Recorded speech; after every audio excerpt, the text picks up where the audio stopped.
गया जिला पुलिस को बड़ी सफलता हाथ लगी है। पुलिस ने हत्याकांड मामले में 4 आरोपियों को गिरफ्तार किया है।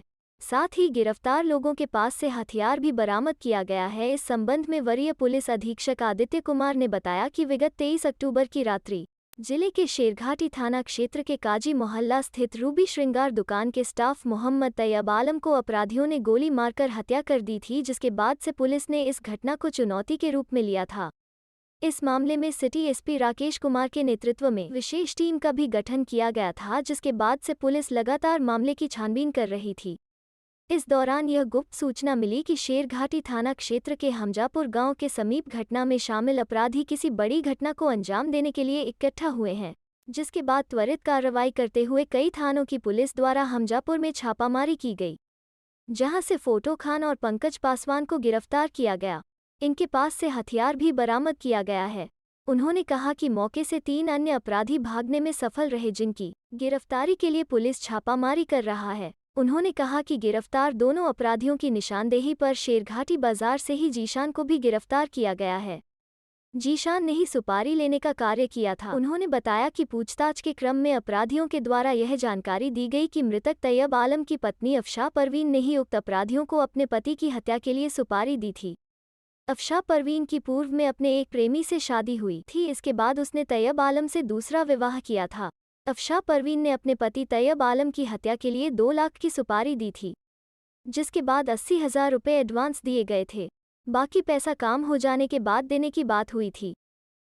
2021 को एक शाम को 8 बजे शेरघाटी थाना के अंतर्गत एक काजी मोहल्ला में एक मर्डर हुआ था, जिसमें एक रूबी श्रृंगार के में एक काम करता था स्टाफ तैयब आलम करके, उसको गोली मारी गई थी। इसमें 681/21 एक केस दर्ज किया गया था 302 में।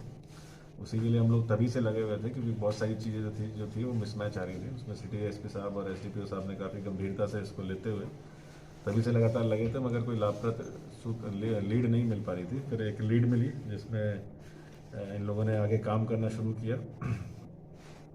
तो उसमें एक हमजापुर में 4 तारीख को ही इनको सूचना मिली कि कहीं पे कुछ लोग जो है कुछ बड़ी घटना करने के फिराक में हैं। वहाँ से इन लोगों ने लीड लेके जब उस पर पकड़ा उन लोगों को, तो 2 लोग पकड़े गए, एक पंकज पासवान और एक फोटो खान।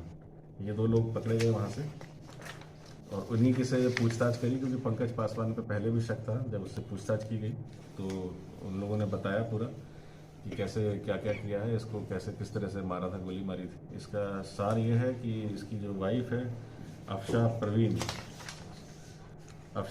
इससे 2009 में मृतक तैयब आलम ने शादी करी थी, लव मैरिज थी। इनके 2 बच्चे हैं अभी, और इनका आपस में कुछ जो होता है नॉर्मली खटपट भी थी, परंतु इसका जो इलिसिट रिलेशन है जीशान नाम का एक व्यक्ति है उससे था।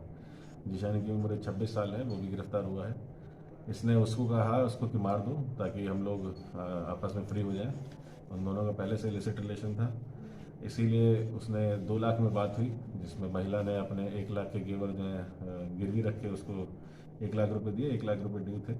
जीशान ने ही सेटिंग करी इसकी आगे फोटो खान, ये अरमान उल्ला और एक पंकज पासवान से, और एक अन्य व्यक्ति और है जो अभी गिरफ्तार नहीं हुआ है, उसके लिए भी हम लोग लगे हुए हैं कि इसको मार दो। तो इसी क्रम में उसने मारा, और साथ ही साथ इसके अलावा 3-4 केसेस में पहले से भी वांटेड रहा है। फोटो खान जो है आदतन क्रिमिनल है, और पीछे कई सारी घटना जो बीच में लूट की और डकैती की जो NH पे हो रही थी, उसमें भी इसका नाम था, पंकज पासवान का नाम था, और ये काफ़ी दिनों से आदतन क्रिमिनल है।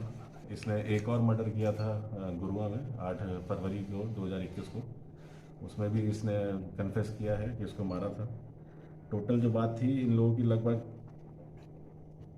जो फोटो खान है वो पिछले 6 साल से हम लोग इससे फरार चल रहा था, और कई सारे हत्या के केस में भी ये वांटेड था। और एक गुरुआ का जो केस था उसमें भी ये वांटेड था पंकज पासवान। इनके पास से जो बरामद हुआ है 2 देसी कट्टे बरामद हुए हैं, 5 जिंदा गोली। ये बात संज्ञान में आई है कि एक ट्रैक्टर रोका था, कुछ 2 होमगार्ड थे, इससे पहले ही और फोर्स पहुंचती, कुछ लोगों ने छीन के ले गए। हम लोग उस पर भी कार्रवाई कर रहे हैं। सब पे लोग जो हैं चिन्हित हैं और गिरफ्तारी की जाएगी बहुत जल्दी। पहले वाला जो मामला जो था, जो वहाँ रेड वगैरह, उसमें भी गिरफ्तारी बचा हुआ है क्या? उसमें कुछ लोगों की गिरफ्तारी बची हुई है, जब रेड करने जाते हैं तो भाग जाते हैं।